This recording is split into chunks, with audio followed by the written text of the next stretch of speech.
کیا آپ کے ساتھ کبھی ایسا ہوا ہے کہ آپ نے اللہ سے بارش مانگی ہو اور جواب میں طوفان آ کر آپ کے گھر کی چھت ہی اڑا لے جائے؟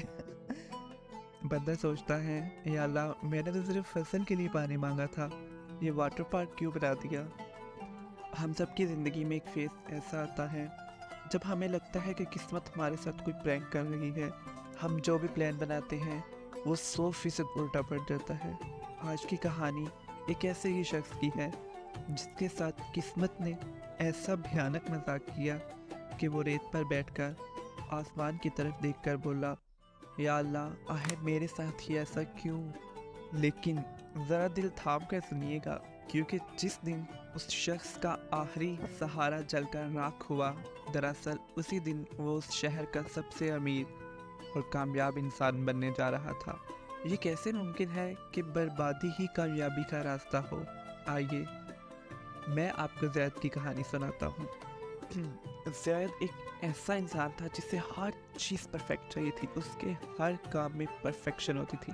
اگر وہ بازار سے انڈے بھی لینے جاتا نا تو وہ plan a, plan be, plan سی بنا کر جاتا کہ اگر راستے میں کتا پیچھے پڑ گیا تو انڈے کیسے بچانے ہیں۔ اسی طرح ایک دن اس نے اپنا سارا مال ایک بڑے بحری جہاز پر لادا اور تجارت کے لیے نکل پڑا۔ اس نے موسم کا حال، ہواؤں کا رخ، جہاز کی لکڑی، سب کچھ چیک کر لیا تھا۔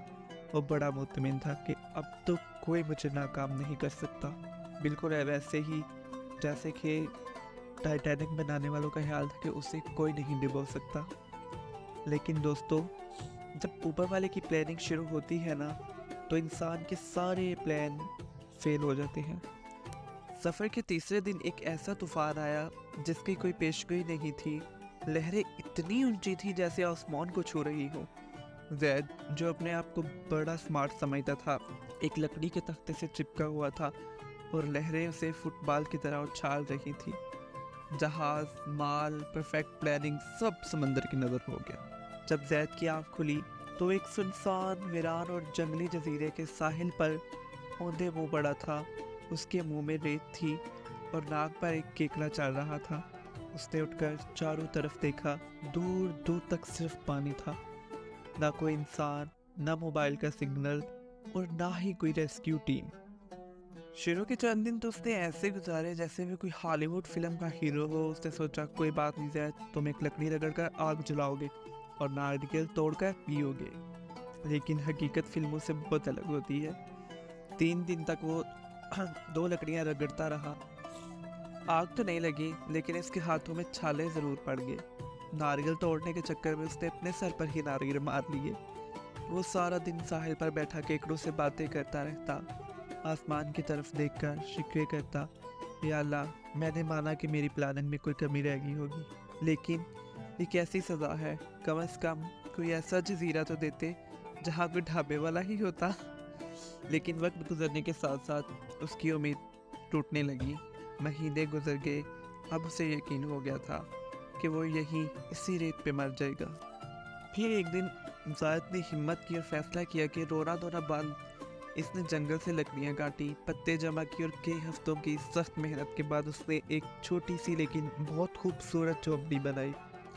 اس نے اس جھونپڑی میں اپنے بچے کچھ چیزیں سجا کر رکھی۔ جب وہ رات کو اس جھونپڑی میں سوتا تو طوفان اور ہوائیں اسے کچھ نہیں کہتی۔ وہ بڑا خوش تھا۔ اس نے سوچا، چلو شکر ہے، کم از کم چھپنے کی ایک جگہ تو مل گئی۔ اب میں یہاں آرام سے اپنی باقی زندگی گزار لوں گا۔ یہ جھونپڑی اب اس کا پورا جہان، اس کی آخری کل کائنات بن چکی تھی۔ ایک دوپہر وہ جنگل میں پھل تلاش کرنے گیا ہوا تھا کہ اچانک موسم خراب ہوا، کالے بادل چھا گئے اور گرج چمک شروع ہو گئی۔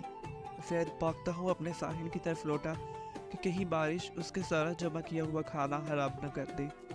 لیکن جب وہ ساحل پر پہنچا تو اس کے قدم وہیں جم گئے، اس کی آنکھیں پھٹی کی پھٹی رہ گئیں۔ آسمان سے گرنے والی بجلی سیدھا اس کی جھونپڑی پر گری تھی۔ اس کی وہ اکلوتی جھونپڑی، اس کا آخری سہارا، اس کی کل کائنات آگ کے شعلوں میں جل رہی تھی۔ کالے دھوئیں کے بادل آسمان کو چھو رہے تھے۔ زید ریت پر گھٹنوں کے بل گر پڑا، اس کے صبر کا پیمانہ چھلک چکا تھا۔ اس نے روتے ہوئے، چیختے ہوئے آسمان کی طرف دیکھا اور کہا، یا اللہ، یہ کیسا انصاف ہے؟ میں نے کوئی مہر تو نہیں مانگا تھا،